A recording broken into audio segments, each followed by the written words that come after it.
हमारे साथ है 12वीं का गरीब भिखमंगा बच्चा। कुछ खाने का पीने का भूख लगी। ठीक है, समझ गया। ये कहना चाह रहा है कि 12वीं के रिजल्ट फाइनली आउट हो चुके हैं।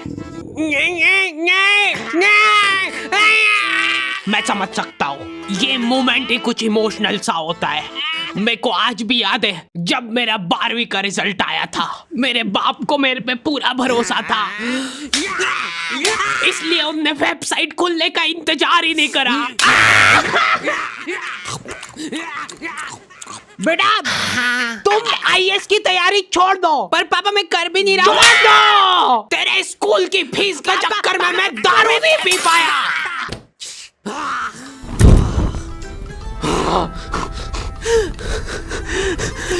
कोई बात नहीं बेटा, धीरे धीरे आदत पड़ जाएगी।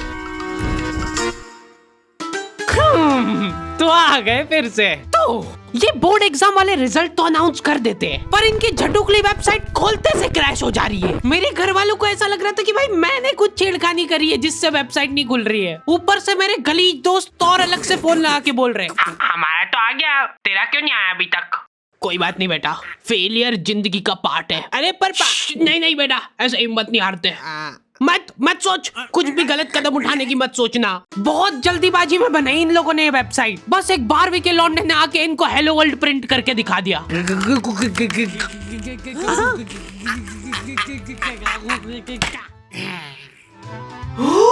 जादूगर है ये बच्चा। बेटा अगर तुम ये कर सकते हो तो बोर्ड रिजल्ट की वेबसाइट बनाना तो तुम्हारे लिए बच्चों का खेल होगा। मेरे को बस 2 रोटी दे दो खाने के लिए।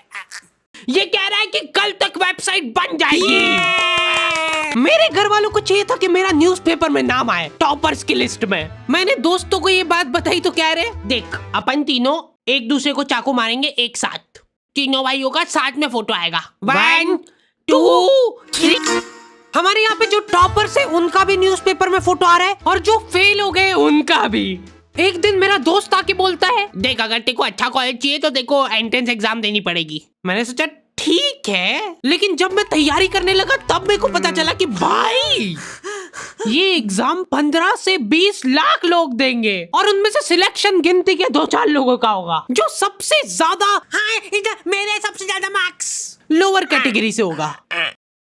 वहाँ पे बच्चे आपस में लड़ रहे हैं, मेरी है सबसे निचली कास्ट। झूठ मत बोल, मेरी है। ठीक है बता तेरी गोत्र क्या लगती है। ये कैसा कंपटीशन चल रहा है जिसमें कुछ लोग कभी जीत ही नहीं सकते हैं। मैं खुद रिजर्वेशन कैटेगरी से आता हूँ यार, पर मेरे को दया आ जाती है हायर कैटेगरी वालों पे। बेचारे इतना सब होने के बाद भी एग्जाम देने बैठ रहे हैं। और पहला ही क्वेश्चन है, what is right to equality. Sir मैं 92% 50 ना टच मत करना, अछूत हूँ। ठीक है आपका स्वागत है। कॉलेज जाने के बाद भी भेदभाव खत्म नहीं होता है, क्योंकि अगर तुम लोअर कैटेगरी से हो तो तुमको मिल जाएगी स्कॉलरशिप। जितनी लौंडों की फीस नहीं है उससे ज्यादा की उनको स्कॉलरशिप मिल जा रही है। दूर हट जाओ सब लौंडे, अब कॉलेज नहीं जा रहे, वो कमाई करने जा रहे हैं। पर वो स्कॉलरशिप हासिल करने के लिए तुमको पहले लोन लेना पड़ेगा, क्योंकि 10,000 डॉक्यूमेंट देना पड़ेंगे तुमको इनसे स्कॉलरशिप लेने के लिए। उसमें भी कुछ ना कुछ गलती निकाल के बता देंगे तुम्हारी। ठीक है सर हो गया। ये सब तो तुम ब्लैक एंड व्हाइट निकलवा के ले आए, कलर फोटो कॉपी चाहिए अपने को। लेकिन सर ये कलर फोटो कॉपी है, इसका original document he black and white है। हाँ ऐसे तो नहीं हो पाएगा सर, मैंने तो कलर फोटो कॉपी कराई है, पर अब ओरिजिनल में ही कलर नहीं है तो इसमें कैसे लाऊं मैं कलर। ठीक है बाहर निकालो इसको जल्दी। नहीं सर ऐसा कलर फोटो कॉपी चाहिए मेरे को। बापड़े बच्चे कलर घिस के आ रहे डॉक्यूमेंट्स पे। लो सर यहाँ पे लाल कलर होता तो ज्यादा अच्छा लगता। जाओ वापस करके लाओ। क्या क्या करना पड़ रहा है स्कॉलरशिप के लिए। चाहे तुम्हारा कॉलेज अच्छा हो चाहे बुरा हो, ज्वाइन करने के बाद कुछ ज्यादा फर्क नहीं रह जाता कॉलेजेस में, क्योंकि कोई जा ही नहीं रहा है। और जो जा रहे हैं वो कॉलेज नहीं जा रहे हैं, वो काम पे जा रहे हैं। हमारे इधर कॉलेजेस का सिंपल सा हिसाब है कि तुम फीस भर रहे हो तो डिग्री मिल जाएगी, तुम आओ ना आओ, पढ़ो ना पढ़ो, इनको मतलब नहीं है उससे। हमारे शहर से 100 किलोमीटर दूर न जाने कौन से खेतों के बीच में कॉलेज बनाया था इन्होंने, जिसमें एडमिशन लेने के लिए मैं इनके ऑफिस गया। ये ऑफिस है, कोई इस किराने की दुकान को ऑफिस कैसे बोल सकता है? एक पटोला आदमी मेरे सामने आके शटर खोल रहा है और फिर मेरे को अंदर बुला रहा है। आ जाओ अंदर आ जाओ। अंदर जाके देखा तो प्रॉपर किराने की दुकान थी। उस दुकान की आड़ में ये लोग अपना काला धंधा चलाते थे। यार तो क्या करना है आपको, फिर कौन सी डिग्री खरीदना है? मैंने गलती से उनसे प्लेसमेंट का पूछ लिया। गलती कर दी बेटा तुमने ये पूछ के। ठीक है सॉरी, पर फिर भी बताओ तो सही। हमारे यहाँ पे प्लेसमेंट रेट है, अच्छा चलो गेस करो, 100%। तुम मानोगे नहीं, मैं खुद 4 साल पहले यहाँ पे स्टूडेंट था। जो स्टूडेंट्स इनके कॉलेज से पास आउट होते हैं उनको वहीं के वहीं नौकरी मिल जाती है, जिसमें उनको किराने की दुकान में बैठ के बच्चों का ब्रेन वॉश करना होता है। तुम ढूंढ के बता दो ऐसा कॉलेज कहीं मिल जाए तुमको तो। तुम्हारा ही कॉलेज नहीं मिल रहा है अभी तुम्हें को ढूंढने पे भी, ऐसे खेतों के बीच में बनाया है। बाकी कॉलेजेस में होता है ना कि वहाँ की फैसिलिटीज बताते हैं कि हमारे यहाँ पे कंप्यूटर लैब है, बायो लैब है और फैकल्टीज वगैरह तो बहुत ही एक्सपीरियंस्ड है। ना, हमारे यहाँ पे है बस फैसिलिटी, सभी बच्चों के लिए एकदम फ्री। इनके यहाँ पे बस फैसिलिटी सबसे टॉप की फैसिलिटी थी। आंदो निकलेगी आराम से, दबा लो थोड़ी सी।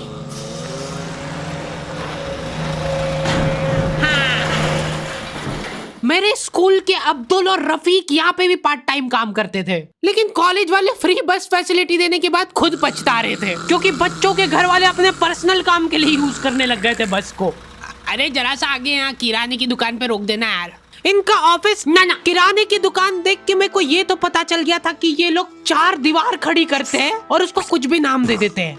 ऐसे ही उन्होंने हमारी कैंटीन बना दी थी, जो कि प्रॉपर झोपड़ा था। तुम कैंटीन में कुछ भी ऑर्डर दे रहे हो, वहाँ पे कुछ नहीं बनेगा। अब्दुल और रफीक आखिरी बस लेके जाएंगे 100 किलोमीटर दूर शहर में।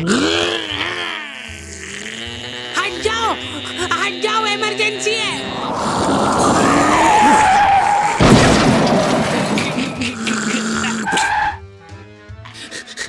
भैया एक बेग समोसा पैक कर देना। बहुत रिस्पेक्ट बढ़ गई थी यार मेरे मन में अपने स्कूल की, कि एटलीस्ट हमारे वहाँ पे वॉशरूम तो ठीक ठाक था। इधर तो इन लोगों ने दिमाग बेच के जो पैसा आए थे उससे कॉलेज खरीदा था। कॉलेज के पास से एक नाला जा रहा है, यहाँ पे 4 फर्शियां ठोक दो, ये बन गया वॉशरूम। बहुत सोच समझ के इतना कंजेस्टेड वॉशरूम बनाया था ना इन लोगों ने कि एक बार में 4 जन से ज्यादा जा ही नहीं सकते अंदर, और जो 4 चले गए वो भी आखिरी वाले के निकलने से पहले नहीं निकल सकते। और जो वेंटिलेशन के लिए पंखा लगा हुआ है एक पंखुड़ी का, वो भी उल्टा ठोक के चले गए, तो बाहर नाली की बास अंदर आ रही है। इतने कंजेस्टेड वॉशरूम में इन लोगों ने दरवाजा लगाया, वो भी अंदर खुल रहा है। तो अब तुम दरवाजा खोल रहे हो तो वो जो मूत रहा है उसके डूंगे पे पड़ रहा है। जल्दी बेचारे को टट्टी आ रही थी, वो ठोक ठोक के अंदर घुसा दी वापस। ये लोग कॉलेज चला तो रहे थे पर इनसे चल नहीं रहा था। सारे बच्चे कलर रगड़ रगड़ के थक गए, उनको स्कॉलरशिप ही नहीं मिल पा रही है। सर अब तो दे दो स्कॉलरशिप। अरे ये वाला रेड थोड़ी ना, ब्लड रेड होता है ना, वैसा वो चाहिए अपने को।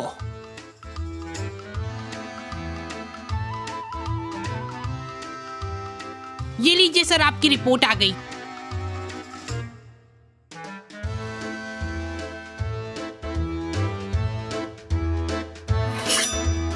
ओके, तो दी एंड हो चुका है। तो इस वीडियो के लिए हम लोग एम रख रहे हैं 15,000 कमेंट्स का, जो कि तुम लोग बहुत आसानी से एक दिन में ही कर सकते हो। फटाफट से कमेंट्स करो और बताओ मेरे को कि वीडियो कैसी लगी। बाकी तुम लोग कमेंट सेक्शन में ये भी लिख सकते हो कि और किन टॉपिक्स पे तुमको वीडियोस चाहिए। हाडी भाई एक वीडियो स्कूल पे हो जाए, बना चुका हूँ मैं 10,000 वीडियोस। उसके अलावा भी कुछ बता सकते हो। मिलते हैं नेक्स्ट वीडियो में।